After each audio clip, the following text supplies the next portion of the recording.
Our last episode before the NFL draft. So I'm extra hyped. I am extra hyped. Tonight, I am joined. We're going to mix it up for everybody. Mitch Sorensen at DynoMC on Twitter. What's up, Mitch? What's up? We need to get me out of the way so we could talk about what happened with Dan this past week. Yeah, I don't even know if he's talking about his Mini Cooper. Yeah, so Mitch, nice to have you on the show as always. And then, what was it? The Fantasy Nation. No, it Number was like one overall draft rankings from 2021. They came out over the last 4 or 5 days. And I'm scrolling and I'm looking for Mitch and myself, and I'm still scrolling to this day. But you don't have to scroll very far to see who was number one. Dan, buddy, what impressive. That was one of those feel-good moments this week. And it was like, I think it was like Friday, and I'm off for the Easter holiday, and we're over at the mother-in-law's house, and we're finding Easter eggs, and I get the call during the middle of the Easter egg hunt, and hey, finding out that I finished first. I set them before the season, and to my surprise, it all worked out.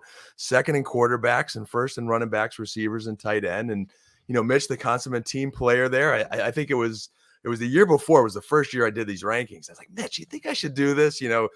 As Mitch has gotten, he recruited me into this dynasty Sure did. gig here, and JB, you took me in like your adopted son, and here we are. I was like, Mitch, should I do these rankings?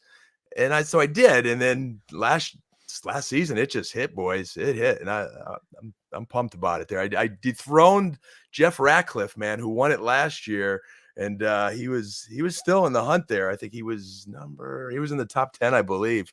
So it feels good to take the crown. Well, that's awesome. Very happy for you. Representing Dynasty Theory, boys. We had to throw the Dynasty Theory name on that. So while we are happy for Dan, it's a team effort because somebody had to bring up the rear, and that was Mitch and myself. Hey, we weren't that low.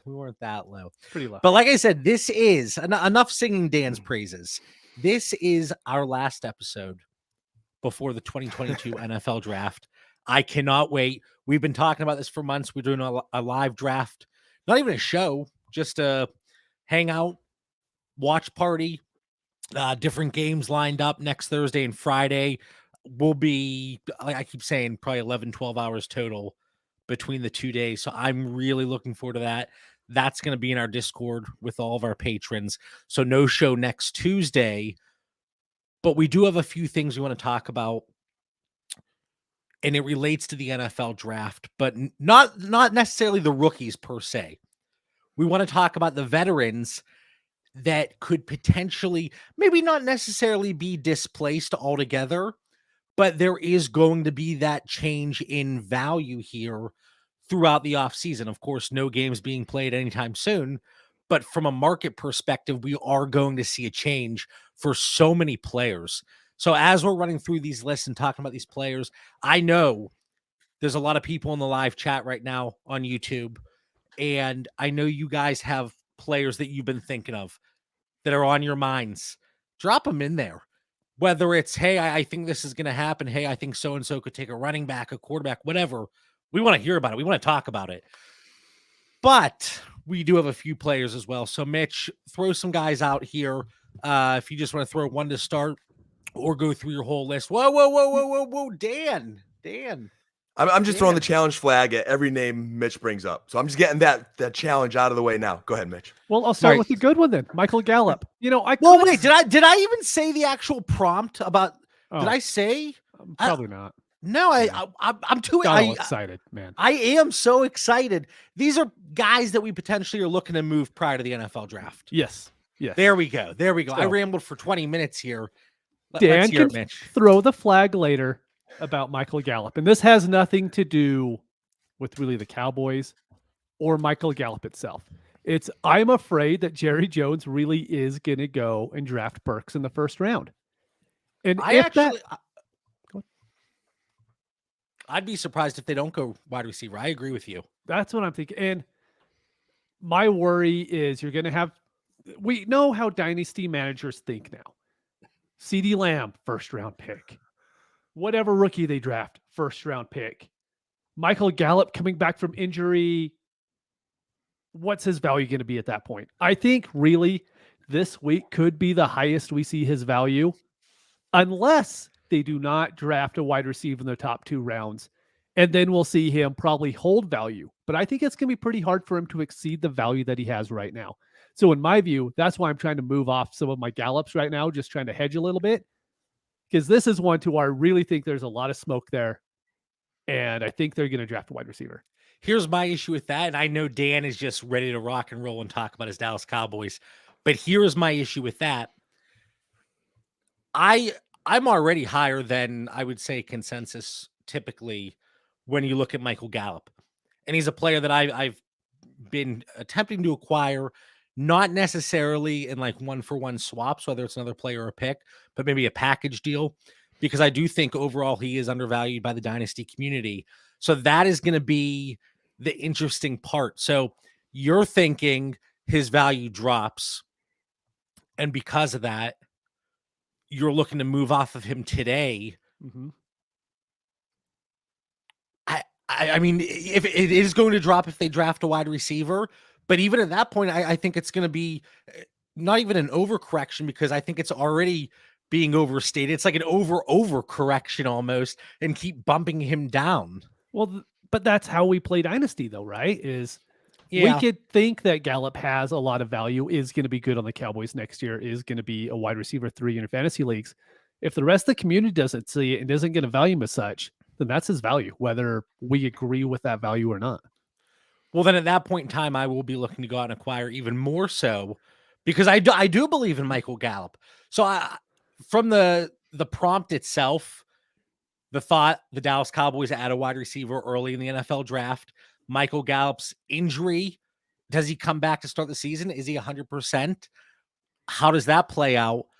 So the value-wise, I do think you're spot on. And Dan, I don't know how you can disagree with it from a value perspective. So I see why he went with Gallup. And I think to all our picks tonight, we are guessing who these teams are going to pick based on probability. Mitch is putting his chips all in and saying Dallas is taking a receiver. The Burke storyline does make sense. I'll give Mitch that piece there. But I threw out the challenge because I just don't think my Dallas Cowboys are going to take a wide receiver. I think they've just pegged themselves in such a need for left guard that they have to do something on that offensive line. They're a team that got dismantled in the playoffs by the Niners because of their line play primarily. And they lose Connor Williams, who was terrible anyway, and have no replacement. I don't think Connor McGovern couldn't beat him out, and that's who they have left on their depth chart. They lose La'el Collins at right tackle. Terrence Steele will go there, and I think he'll do a formidable job. But now they don't have a swing tackle either. So they've got 2 big holes at offensive line they've got to fix. Now, I don't know if they think, hey, we're going to wait and see who falls to us in the draft, and we'll pick up a free agent, maybe O-line at that point. It is a deep O-line draft. So I know, our listeners might make that argument and say, hey, you can't pass up a Treylon Burks, our big receiver. But I think they do. I think they have to fix that O-line and their expensive investment in Dak Prescott and protect him, or else I think they're in for another long season. And I think Michael Gallup is, to JB's point of believing in him, is going to end up healthy and going to be a big performer for the Cowboys. And I think it's going to be the Lamb, Gallup, and Dalton Schultz show. The more I think about Dalton Schultz, he's starting to rise up my ranks a little bit, because I just think that's a big part of Kellen Moore's offense, just like it was Jason Witten, and he has put up the biggest stats last year since Jason Witten. So I think that those 3 are a nice trio, and James Washington will pick up a little bit of slack. Mitch, I don't know if you saw my note in the chat earlier, but I ran through and we finished our preliminary projections. And I say it's almost like a surprise to you, Mitch. And to clarify there, Mitch goes through several teams. I go through several teams. We make sure things align. But now it's the back and forth for how long. Oh, we're going to argue about some of them. Yeah. And we look at the historical data and the way the positional groups and the coaching tendencies, quarterback tendencies, and things like that. So there is back and forth, but that's available on the Dynasty Theory Patreon, and it is free if you want to check it out for the rest of April. And you get to take part in the NFL draft show, the watch party. So that's going to be a good time. But anyway, I bring up the projections because Dalton Schultz higher than I thought he was going to come out. Yeah. And I know it's crazy to think, JB, how is he higher than you thought when he had a fantastic 2020, a fantastic 2021? But Dan bringing him up thinking that is going to be that three-headed monster with a healthy Gallup, and then Dalton Schultz, and of course CeeDee Lamb. But Dan, let me ask you then, because from your perspective, then you're going out and acquiring Michael Gallup today. Are you? I am still, I hate to say this, but I'm worried about my Cowboys. I'm not necessarily acquiring him. I want CeeDee Lamb. I mean, I think there's more of a ceiling for Lamb. I think he's the guy that's got to step up and take that big wide receiver role. As I just mentioned, Dalton Schultz is someone I think I'm going to start targeting a little bit more. And then Gallup would kind of be the third of those guys that I'd be having some interest in. But I'm still a little bit concerned about the Dallas offense, the way they kind of went out last year. And I need to see some O-line improvements to feel a little bit better. I've talked about this previously, but I want the Cowboys. James Washington was fine, getting that outside receiver, but it is still James Washington. I would love to see them get a big body receiver to throw on the outside. I want to push CeeDee Lamb back into that slot if at all possible. He really came out of the slot a lot, very often to start 2021. And as the season progressed, and then there were injuries, of course, but Cedric Wilson took over that slot work, and CeeDee Lamb got pushed to the outside. And that's kind of when we saw the numbers go down a little bit. And it had to do a little bit with the offensive line play, Dak not necessarily having the time to hit CeeDee Lamb when he's not coming out of the slot. But I want CeeDee to be pushed back into the slot for selfish reasons and for our CeeDee Lamb shares. So, Mitch, last question on Michael Gallup. What rookie pick in 12-team Superflex leagues are you moving off of him for right now, pre-NFL draft, because you firmly believe they go wide receiver in the first 2 rounds? 209. Whoa, I'll buy.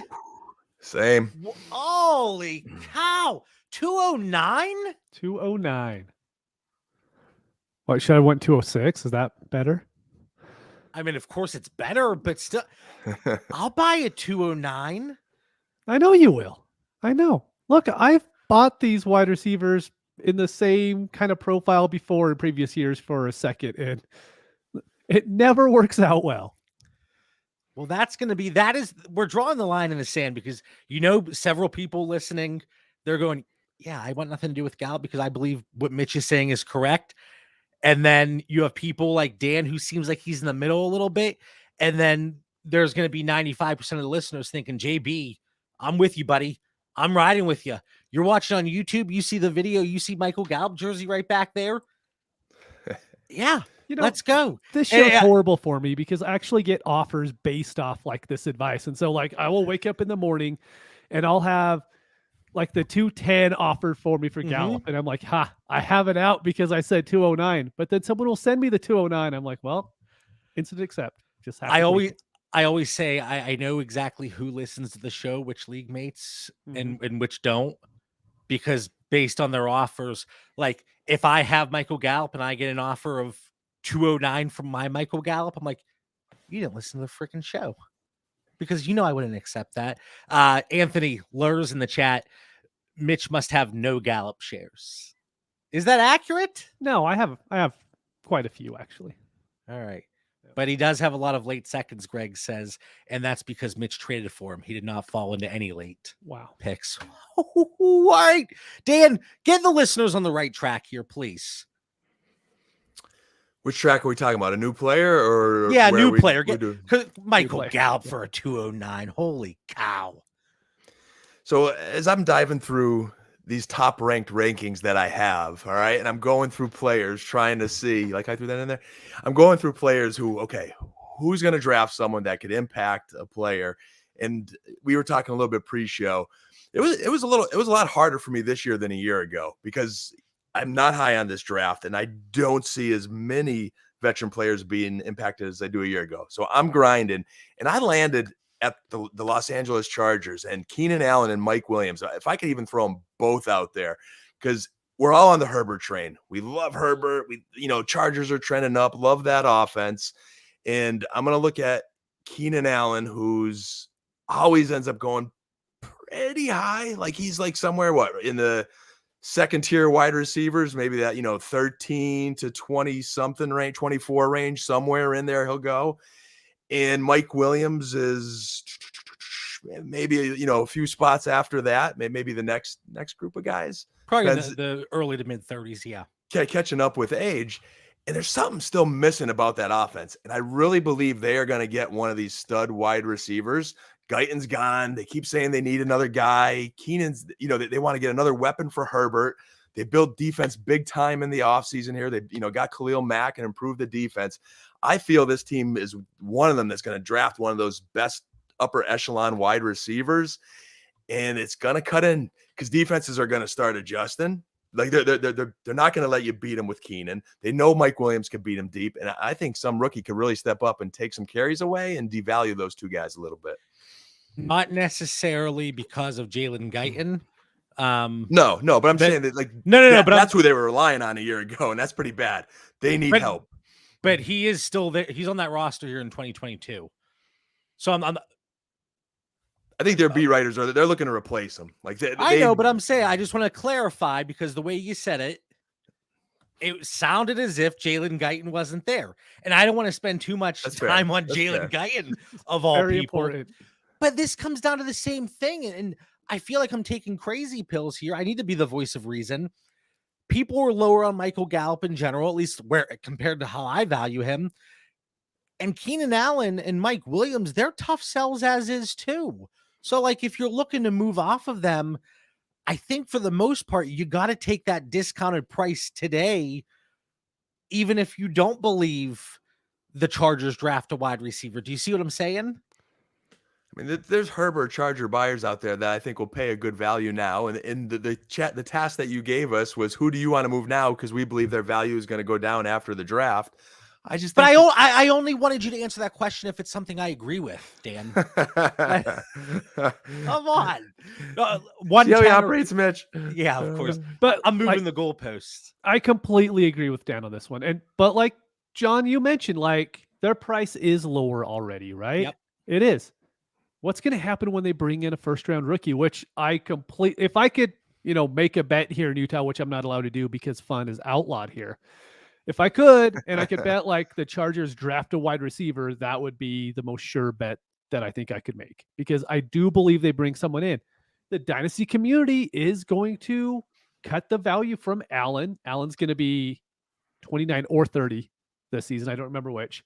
He turns 30 in 8 days. And people don't like Mike Williams in the first place. So this is going to hurt him. So if you want to keep them on your roster because they are still going to produce for your teams, they're going to be Adam Thielen at this point. Like, you just aren't going to be able to move them. They're going to be better for your roster, but you will never be able to get value out of them after that pick happens. That's why I think Dan's right, and you do try to move them before this draft. So 110 in 2022, 12-team Superflex or Keenan Allen. Do you move off of your Keenan Allen shares for that? We did that trade. I did that with you like 2 months ago. We did. See? What was that offer again? What was it? 110 for Keenan Allen. I acquired Keenan Allen in that trade, if you cannot tell from this conversation. Mm-hmm. Yep. And I, you know, even in this weak draft, I'd be enticed by 110 and the talent that's there. Love it. But then we always talk about like Keenan Allen is one of those assets that has been aging quite gracefully. He has, and I just think in the dynasty world, him and Mike Williams probably just received their last big contracts, and the Chargers have an opportunity to get their future number one. And the dynasty world is going to love a new shiny toy with Justin Herbert. Oh man, I guess my thing is and this is going to be a huge whiff, so I'm going to say it, and it guarantees that they do in fact draft a wide receiver, but I don't think the Chargers go that direction early in the draft. They have 2 first-rounders. I don't think they go that direction. I think I'm wrong there. Son of a... I thought they did. Maybe I'm wrong here. Pretty sure they do. Pull it up here. Yeah, honestly, Keenan Allen and Mike Williams weren't on my radar to be included in this conversation, but a lot of it is like from that market perspective, that value perspective. Salazar says, don't forget about Josh Palmer. He's been forgotten, Salazar. No interest. They only have 1, but they're going to use that 1 on a wide receiver. Did I see a mock? Number 17. Somebody, I think they had Garrett Wilson. A mock had, but then Wilson, I mean, he'll probably be gone by then. I've heard a lot of Chris Olave there. Yeah. Greg in the chat, I'll take Keenan on a contender. Yeah.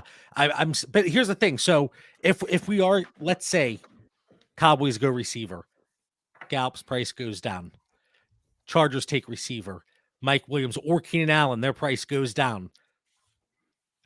That's maybe when I pounce then and I look to acquire. But now it's weighing these hypotheticals. What do we're busting on the crystal ball. What do we think happens? So this is what you do this week before the draft. You know, you have to figure it out. Now. Yeah. And you have to hope that in any of these situations, you have somewhat active league mates that you don't have to ping in the chat every single day. Hey, you have an offer for me still? I know I'm like that annoying little gnat that people are trying to hit away, but I'm trying to get deals done, guys. All right. So Keenan Allen, Mike Williams, or let's go cross positionally here for you, Dan. Mike Williams or where did he go? All right. Miles Sanders. You're picking an eagle again. I'll go with Mike Williams. Miles Sanders every day of the week. Man. Okay, this is a segue into my person then. Mitch, Mike Williams, or James Conner? James Conner. James Conner. And I have the receipts for this, but we had talked about it, and Kyle's in our Discord. He brought this up, and it was an action item for me that I actively went out. I think it was 2.5 weeks ago at this point. I actively went out and looked to move him, and I was packaging up with a first for a bump in the first round or a second for a bump up into the first, a situation like that. And I think I unloaded 4 or 5 shares, but there's no way they roll into the season with James Conner and Eno Benjamin. There is no way. Yeah. What if they do a 5th round rookie? Do you care then? Well, you know how I feel about 5th round rookie. That's what my question was, right? So you're saying they're going to draft one in the first 3 rounds? I could see a late day 2 guy. Day 2's the second. They're not going to use a 2nd round pick on him. No, day 2's rounds 2 and 3. I know. I'm dumb. Just ignore me, man. Well, listen, we've been talking about this draft party for how long, and you're still. Oh my god! I know it's rough. Hey, there's only a few running backs out there to grab that I think that could scare me off of a guy. So if you don't get one of those like 3 running backs, you know, I think you're out of luck. So, but you don't even. Oh, hold on. Is James Conner going to have a worse year than he had last year with Chase Edmonds on the team when they bring in a rookie this upcoming season? Only if it's a stud. For me, it's not like James Conner. We know how fragile his value is. We've seen it. We've seen it play out. Mm-hmm. And it could change like that. The drop of a hat, they could end up going running back with the 87th overall pick here in the 3rd round. But then not only that, James Conner, he did get that 3-year contract. And I know that's exciting as dynasty managers. That's what we're looking for. But there is that injury history. There is. And I'm not going to say anybody is injury prone, but it's popped up from him time to time. And I always ask the question, how much of that is related to his treatment? Didn't you say Mike Williams or James Conner? But you're like bringing up James Conner injury history, but like not including Mike Williams always being injured. I think Conner. Hold on. Can I get a word in? You've had the whole show, John. Before we went on the air, Dan said, "JB, I hope you're ready to talk because we need some energy here because you guys were, hey, what's going on? Somebody's got to bring some life to the show." I see. What I'm saying, listen, I'm not saying it's only because of the injury history, but if let's say the Chargers bring in a wide receiver, the Cardinals bring in a running back, whose value is hurt more? James Conner, if they go with a 3rd round running back. What if it's like Beatty, though? What if it's a pass catching guy that's probably not going to affect Conner as much? Like, I agree. If it's someone like Zamir White going in there, I'm like, those play styles are too close together. I'm going to worry about Conner at that point. But if I see them bringing in a pass catching one.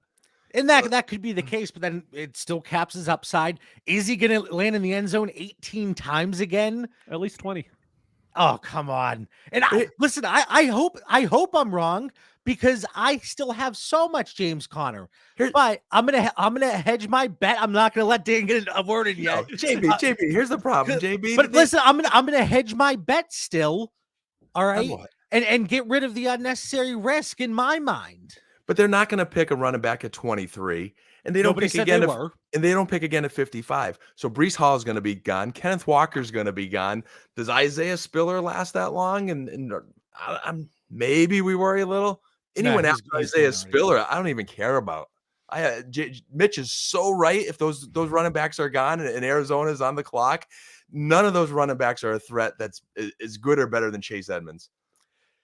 Is James Conner's value going to be higher or lower?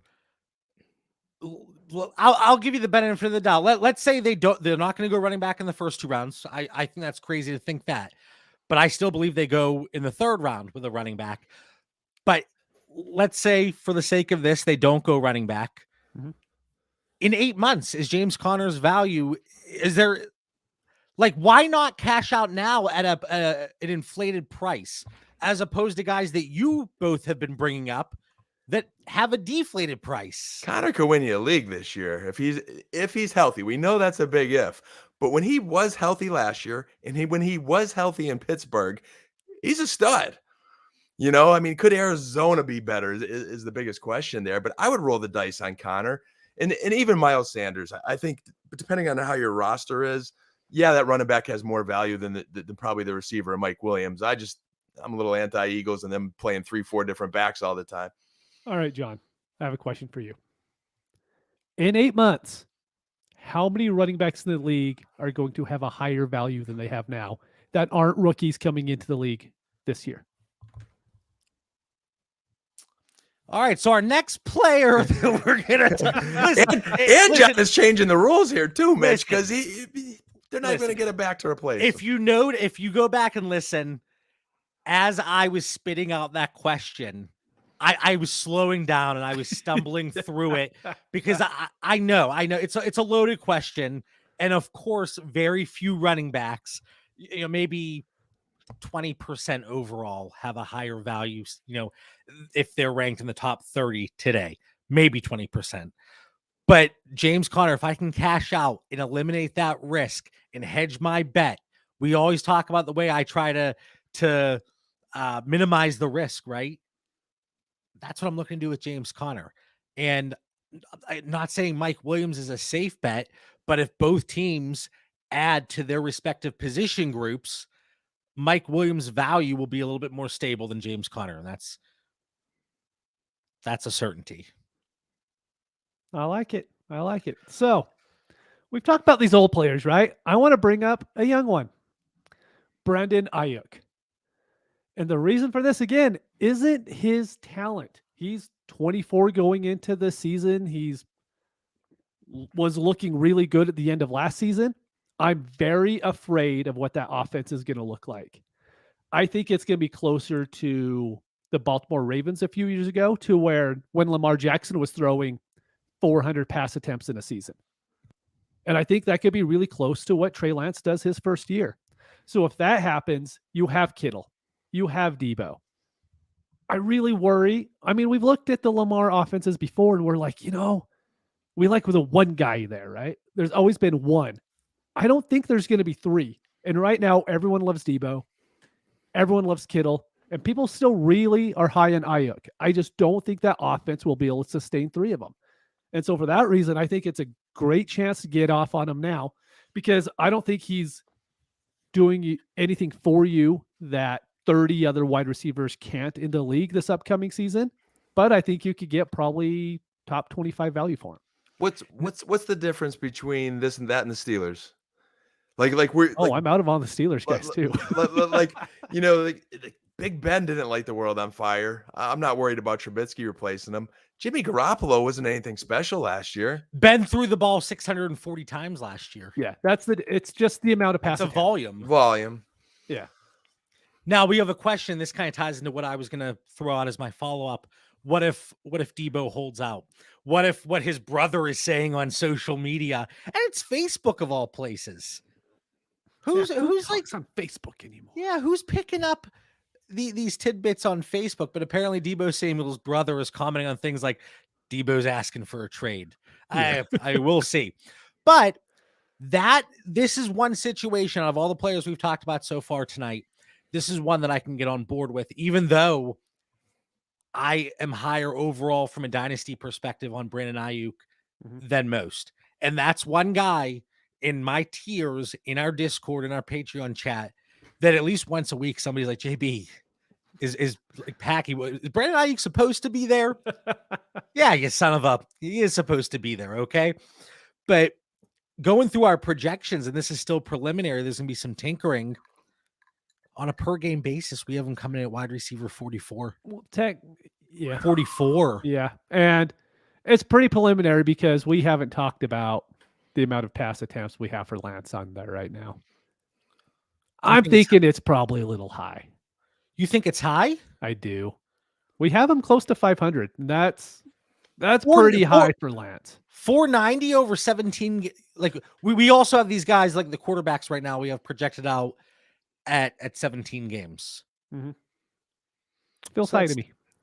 I don't know, but anyway, so Brandon Ayuk, I actually do think that's a decent name here.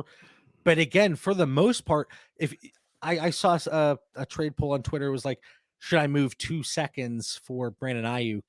Like that's kind of where the value is, though. So the hope is then you don't necessarily think anything happens in the draft. No, not at all. But what if there is a little bit more smoke here with Debo Samuel? That is the opportunity then if you're looking to get out from Ayuk. And do I think any of that happens? Maybe 10% chance. Yeah, I can see it. But for the most part, I know that our coming in super low at like 11.5 points per game in PPR for 2022. But still from a dynasty perspective, a guy that price dependent that I'm still trying to gobble up. Yeah, I mean, you're looking at Mitch is trying to get rid of top 25 receivers tonight. I'm trying to get rid of guys that I don't think are going to be top 25 receivers or on their way on the decline. He should only get better each year. And I do believe in Trey Lance. Maybe it's not this year. So maybe if you're just projecting out this year, Mitch, okay, I could see that. And I can see how you're saying that those passing attempts are a little bit high. But we're playing Dynasty. I think he could still be solid this year. He figured things out the second half of last year. And I love his future. So give me Ayuk. But it's not like this isn't an anti Trey Lance thought. It's a volume issue. So he needs to take advantage of his reps. Remember, I was the one that was high on Trey Lance on this podcast back in like March of last year. I ain't feeling that right now, Mitchell. I'm not feeling that from you. Right. I understand. There. There's a follow-up question. Do we feel the same? Well, I guess, yeah, Mitch and I, do we feel the same way about George Kittle? I think this is another one. Like the Trey Lance situation, even though he, essentially was worth 3 first-round picks in the NFL draft, he had a lot of hype from a dynasty and fantasy perspective overall. It's the volume concern is there for all these assets. You're already having people coming out saying Debo Samuel is a guy that I don't want at cost in 2021, or what year is it? 2022. Brandon Ayuk, Mitch is saying at cost, I don't want him. I think a lot of people feel that way about George Kittle. So if you're in a tight end premium league, especially the 2 PPR that we take part in a lot, like the safe league formats, I actually, because I think a lot of that offense with the minimal passing attempts we see, it's still going to funnel through George Kittle. It's the same reason we weren't looking to fade Mark Andrews necessarily, even though we saw that massive uptick here in 2021. But George Kittle, so to answer that question flat out, no, I'm not looking to move George Kittle because of, the stuff that we talked about with Brandon Ayuk, because I still think it funnels through Mr. Kittle. And it's another player with a deflated cost. Like I was coming to the plate here tonight, trying to think of guys that, Mitch, what are you going to say? I know the 3 names you have on the list, John. You can't get no more deflated than Ryan Tannehill and Matt Ryan. I'm sorry. I can't let you go with that on this show. I want to bring these good players. Let me tell you why you should be moving Matt Ryan right now. JB's trying to move his quarterbacks, after the show tonight. He's trying to create some value, I think. Oh my God, I'm sweating right now. Oh my God. Well, we'll get to my guys here in a minute, but Dan, who else do you have after Britt and Ayuk? Before I go to my next guy, just one last thought on George Kittle too. I've learned to temper some expectations with Kittle. Like there was times where I had hopes of him being the tight end one, but I've tempered my expectations that in that Niners offense where there's going to be games where he's just going to block more and he's not going to blow up every week. But the alternative to Kittle is not pretty when you go down those tight end rankings. So, hey, is he have the dream situation of a Kelsey in Kansas City? No, but I would never want to pivot off him or get off him in any way, no matter who's quarterbacking or what the production is there. But when you look at the top, 6, 7, 8 tight ends, George Kittle, at cost, is still possibly one of the better values there. Mm-hmm. Yeah. So that's my thought at least. All right, Dan. He's a beast. Next guy I'll bring up. Let's see. Who do we want to pull off the list here? Okay. I'm gonna go with Terry McLaurin. I'm gonna just stick on the receiver theme while we're here, and then maybe we can get to other positions after from Mitch and I's list. But I could see, here's the thing with McLaurin. I read different things, I feel different things. We're waiting for this breakout every single year, and then they go and get Carson Wentz. Not saying he's terrible, not saying he's not going to have some good games with McLaurin. He will. But I don't think Wentz is the long-term answer. I do see Washington potentially drafting a stud receiver. I do see Curtis Samuel getting healthy and being better again. I do still think there's some believers in McLaurin. I would like to move him before the draft. I could see them picking up a stud. And there's that part of me that just wonders if he's ever going to be that breakout ceiling player we ever hoped. I like to trade him to someone who does have that high ceiling hope and get rid of a Washington Commander. McLaurin is another guy that over the last few weeks I have been acquiring. I've been pivoting off of higher end wide receivers from McLaurin Plus. I don't think any of the moves really centered around me packaging up for McLaurin, but it was always coming down and then getting additional assets. We always talk about the wide receiver position as a group though, right? And how deep it is and the overall difference. I have our projections up between wide receiver 36 and 18 on a per game basis. It's like a 1.8 point per game difference. It is minimal and really most likely is not winning or losing you any additional games. The point in bringing that up, McLaurin is in that range for us right now in these preliminary projections. So from a shorter term outlook, I agree with you. But again, if I can pivot off of somebody that we're looking at, if I can move a Deebo Samuel for Terry McLaurin Plus, that's still a move I'm looking to make. It's still hedging my bet, something that I've talked about. I brought up with James Conner. If I can move Jalen Waddle for McLaurin plus, and I think that's possible. But we talk about the short 2-3 year outlook here. While Waddle or a Deebo might be still an ascending asset or at least a stable asset, and McLaurin, the age people were bringing it up, obviously he's going to be 27 years old. That is a concern already with the lack of that high ceiling that Dan brought up. But McLaurin's still a player that I'm interested in, even though I think a lot of people, Dan, do share that sentiment. So this is like buying season for me, right? Sounds like it. Yep. It's like fishing with dynamite. Now we'll see come this time next year. Did was the dynamite too close and it hit me? And we'll find out how the aftermath plays out here. But yeah, somebody I'm still looking to acquire. And he's a guy that could blow up. That's one that I said that dynamite could go either way. Most certainly with Terry McLaurin. He's a talented guy, but he came in a little bit older. He's getting, his dynasty years could be moving quick. You get Logan Thomas will come back healthy. I could see them moving up with their second round pick or someone really good landing to him there. Terry McLaurin, to me, he just seems safe, right? And that's why I like him and why I don't like him. I think if he's on my team, I'm like, okay, I'm good with that. But to me, he reminds me of just a lesser version of Allen Robinson when he was on the Bears, right? It's just you're happy to have him on your team, but you're happy to have him. You're happy to have him on your team until you're not. Yeah, right. And it's like and we saw that Carson with Wentz is Robinson. throwing them the ball. Like Dan brought up, who's going to throw him the ball next year? Because it's not going to be Carson Wentz. It's probably going to be a whole new coaching staff. And you just look at him, you're like, he'll be 27, but I still think he will get 1,000 yards, 6 touchdowns, probably close to 80 catches. And so he's going to give you the stats you want every single week. But I don't know if he's ever going to be the 100 catch, 1,300 yard guy to where we actually see a big value bump for him. So I do see why you'd want to move. But if anyone wants to keep him, like, yeah, I completely get that too. All right. So adding additional context, Dan, you have Terry McLaurin on your roster. What are you looking to acquire? Like where, straight up, would you take Leonard Fournette? Oh, that's a good one. I mean, that's a similar conversation, honestly, to our Mike Williams and James Conner. Yeah. James Conner, Miles Sanders type guys. I'm going to say it's roster dependent on what we need. I love Lenny. You know that. I'm glad he scored his next contract. I think he's going to have a great season this year, but I think that's his last great contract. You're only going to get a couple of years. So I always lean a little bit towards that receiver that you could get 6-7 years from. But if I need a running back, Lenny would be a good guy to get.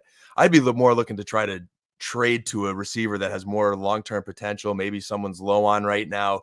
Could I work out some package deal and get an Elijah Moore, a Jerry Jeudy, just more upside, younger? I would want to go in some sort of direction like that. Michael Pittman, my boy.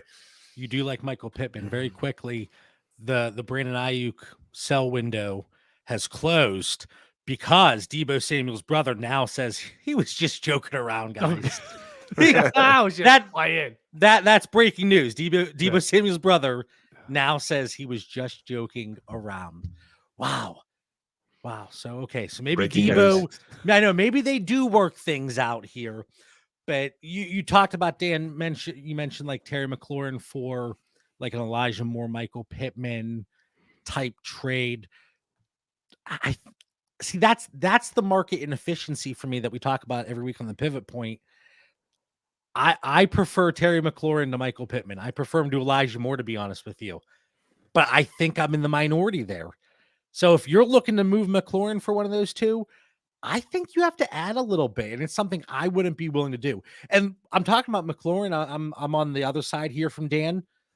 But I still have him like in that wide receiver 18 range for dynasty purposes. So don't sit there thinking, oh, JB has him top 12. No, that's not the case. But we all know from like wide receiver, I mean, there's like several big tiers. So you can maneuver any which way you want it. If you don't like McLaurin, there are pivot opportunities. But, maybe I'll be on the other side of that trade if anybody's looking to move them. All right, John, tell us about these awesome players that you are bringing for us. Okay, listen.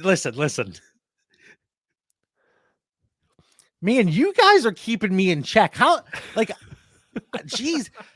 Normally, I just ramble, and you guys like, all right, JB, shut up. Like, I'm not going to challenge you on this one. But Mitch is coming, full-blown fisticuffs, ready to go. Okay, so these two guys, it's not because they have an inflated value. BS on that one, JB, BS.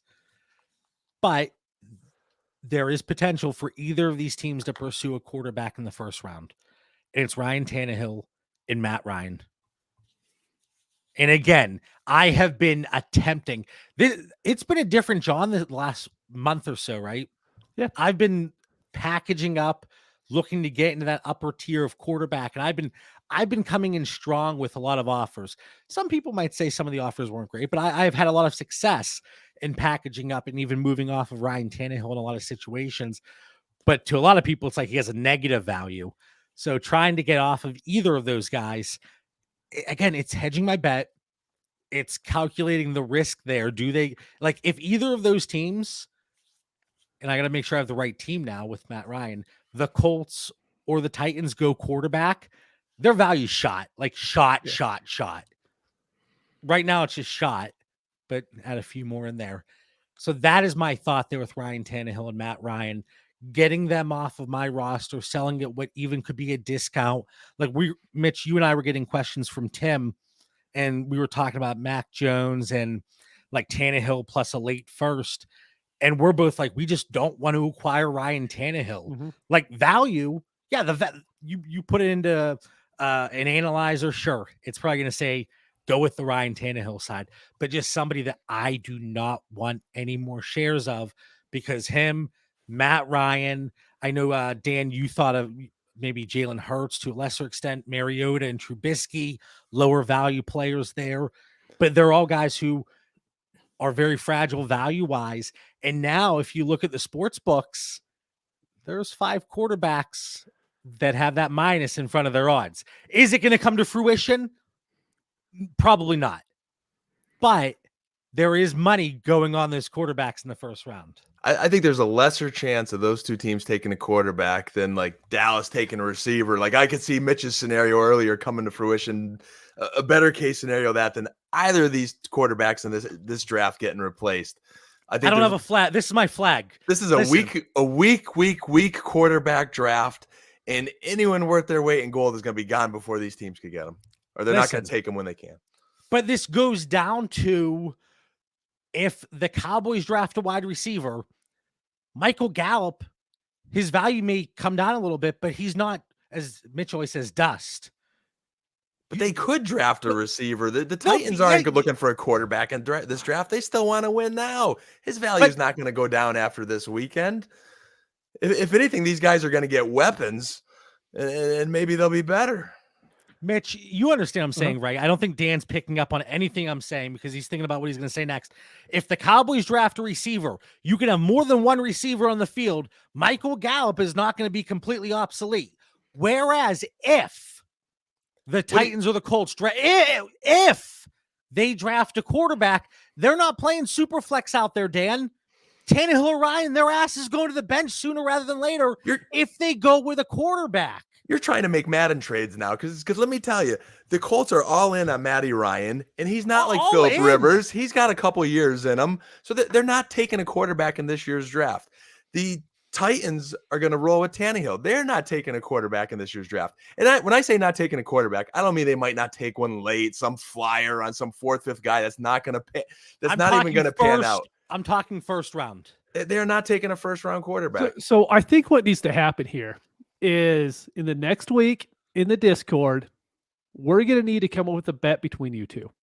But here, but again, I want odds because I'm going to tell you why I want odds. I understand odds. I want odds because what are the odds here, Dan? Give me a percentage. Tennessee's picking 26th. They are not replacing Ryan Tannehill with their 26th pick in the next couple of years. I have a garbage can in my garage that could replace Ryan Tannehill today. Jeez, oh man! And I can say you weren't saying that a year ago. I know, and I should have been, for crying out loud. Maybe that's why I'm so bitter. But right now, so you're saying Ryan Tannehill, fine. Who is more likely to take a quarterback in the first round? Not neither, but who is more likely, Dan? The Titans or the Colts? When's the Colts picking here? I'm trying to. Which Colts aren't picking a quarterback in the first round either, but just who has a lot higher likelihood here? The Colts don't even have a first round pick. Nope. So there answers that question right there. The Titans for $1 million.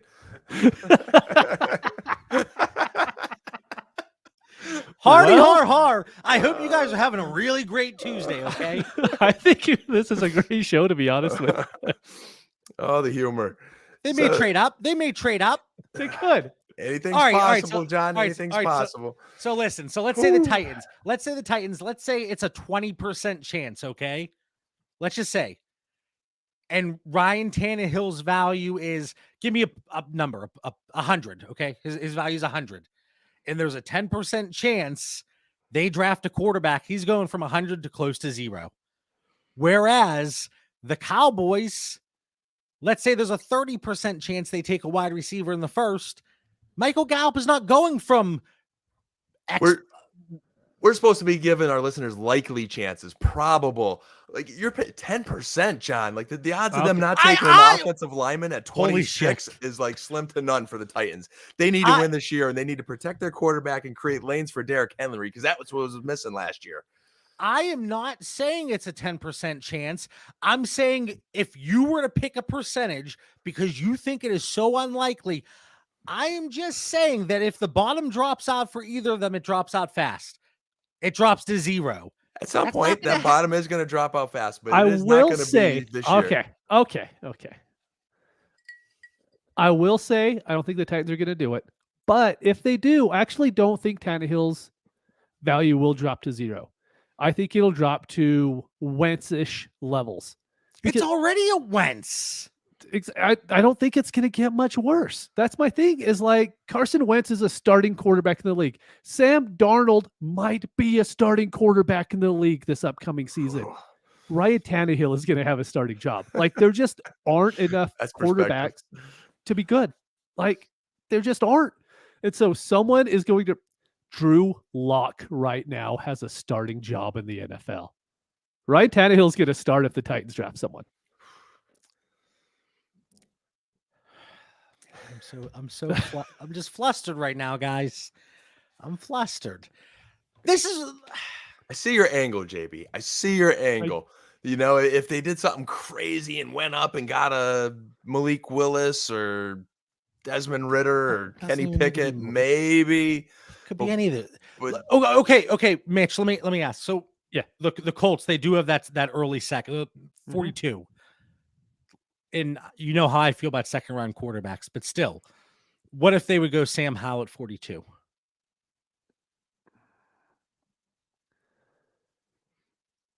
The problem is Matt Ryan has such a low, he's probably an early second at this point. To where I think even right around there. If Sam Howell is drafted to the Colts, people are going to assume, Matt Ryan is going to finish out his 2-year contract, and then Howell's going to take over after that. But I do agree that it is going to drop down Matt Ryan's value. So moving off of him now is good. But the thing is like, I'm actually willing to go out and get some Matt Ryan right now because of how low his value is. But you want nothing to do with the Carson Wentz, who you sat there and bashed in the chat relentlessly. Because only one team in the NFL is willing to have Carson Wentz on their team. There's lots of teams that would be willing to have Matt Ryan as their starter. There's no data to back that up. And one team's positioned to win. I don't have Colts. a spreadsheet for it, John. I'm sorry. Matt Ryan's got a very good team around him. Carson Wentz has got a lot of question marks in Washington. To Mitch's point, that thing could blow up really quick. Now, are those question marks bigger in Washington because they're in Dallas's division? Is your bias seeping through right now? Have you watched the NFC East? I have been talking about my concerns about Dallas to start this podcast here, okay? The whole NFC East is on notice, all right? But Coach Rivera, to Mitch's point, not the Cowboy fan point, to Mitch's wise point, could be fired in a year and this whole thing blows up. So I'm not a Carson Wentz believer. I'm not a believer in that talent around him. So I'm not saying he's younger. He's younger. I'd say that. But I think we need to put Carson Wentz, Matt Ryan, Ryan Tannehill all in the same. Oh, yeah. I don't want Matty Ryan because he's old. We know we have the age discrimination piece. I don't want to get stuck with him on my roster when it's time to go, unless I have some depth and some young guys around him. Hey, then I'll ride him for a couple years. What are you disagreeing with then? So if you have Matt Ryan on your team, it's not the rules you set to start the show. You says who do we want to trade this week? Yes, because Matt their Ryan. value is going to go down draft day. Matt Ryan's value is not going down draft day. So are you buying Matt Ryan then? No, you just said you're not. So if I'm not buying or selling. So, but if I'm not selling, there has to be that point of indifference. If you have somebody like me who is going to sell Matt Ryan at a discount, you wouldn't give me your 204 for Matt Ryan. That sounds like a smash for somebody with all the confidence in the world over there in Scranton, PA. It depends who's off the board at 204. This is a weak draft. So I would take Matt Ryan for 204 if there's a couple guys that I think may fall to me. If they don't fall to me, heck yeah, give me that 20. Give me Matt Ryan. It all depends who's there, JB. I just love how Dan's coming out firing away. You win one draft contest and you just think one in the country. Just saying. I mean, there's And something. it wasn't to it. just one, really. It was like one in every position and got like second in one of them. So you Thanks, win Mitch. that. You get Apollo Creed's autograph. You think you're just all high and mighty now, riding on your high horse. I just want to give the listeners the best advice and, different angles, different perspectives so they can make their own educated decision. Like my advice wasn't the best advice. That's holy cow. All right. That's my list, because even if I had more players, I'm being thrown through the fire tonight. So I'm not 55 minutes. I think we're good and ready for the draft show next week. I am so excited. I am so excited. Dan, do you have a few more players here? You had Trubisky on your list, and Zeke. I had Trubisky and Zeke as guys that I am concerned about their situations. Trubisky's a guy that I like, but that's a team that I could see drafting a quarterback high in Malik Willis, and that would tell me that writing could be on the wall because Trubisky's not a guaranteed to perform well. I'm optimistic. I believe in the Steelers, but once I see them draft a Willis or somebody, I'd be concerned. So this is the week I would want to trade Trubisky so that doesn't happen and I don't get stuck with that.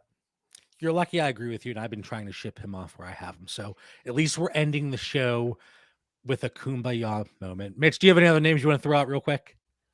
I was just going to bring up Michael Carter, but that's a long discussion. It's if they draft someone, he's in a lot of trouble. I love Michael Carter, though. So, I'm not really looking to move him, but I think it's someone that, has a lower value right now just because of all the smoke that is out there that they're going to bring someone else in. But the second that draft's over, and if they don't bring someone in the first 4 rounds, it's all about Michael Carter again. There you go. Final thoughts. If you like the banter, if you like the back and forth, I'm telling you, the draft party is going to be fantastic. Tonight, I'm drinking tea tonight.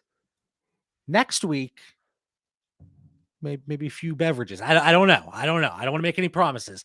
But Dan, Fantasy Nation draft champion among us. What do you got for our listeners? Final thoughts here, episode 156. Final thoughts. Great momentum going into the draft tonight. I'm super excited. Not everything's been working out though. Week 1 of the USFL football is in the books. I lost everything there, but the good news is DraftKings refunded it all back to me because they made an error on their end. I wonder if that was strategic to get people playing another week. Who knows? So that was fun, man. Got the DFS fix in. Doing a little underdog fantasy drafts. I see getting a little buzz in our Discord there as well, having a little fun there. I know we got a Dynasty Theory promotion, I believe, with Underdog, and I just can't wait for the rookie draft, guys. It's going to be a blast. Mitch? No, just can continue it. The rookie draft it's been fun the last 2 years that we've done it, and it's been a blast. It's going to continue to be a blast. We're going to have giveaways and all the fun stuff. So, if you want to, come check it out. It's good. It's really, I was telling people at work, this is my Christmas. People care about Christmas. I mean, that's cool and stuff. But this is my real Christmas as a Lions fan. It's the NFL draft. I look forward to it every single year. Man, just hopes and dreams are going to be dashed, especially across those first 2 days. How many times do you think in our draft party we hear, "I told you so"? It's going to be nonstop. I'm going to be saying it on repeat. I want to know how John's going to cope this year with so many linemen going in the first round and defensive players. That's what I want to know. Right. I think John's going to be mini daddy sodas in there by the time the first offensive player goes. I'll be doing a shot every time there's a non-fantasy relevant person. Good luck. So I'll make it until about 8:30 then. All right. We want to thank everybody for tuning in. Again, check out the show on, man, I'm so frazzled still, guys. I'm frazzled over here. Check out the show on Twitter and Instagram at Dynasty Theory FF. Check out the Patreon, check out the Discord, the projections, all that good stuff. If you are looking for any of those links, DM one of us. We'll get it over to you. For Mitch Sorensen, Dan Lamagna, I'm John Bauer. No show next week, but hopefully we see you for the draft party. See you, everybody.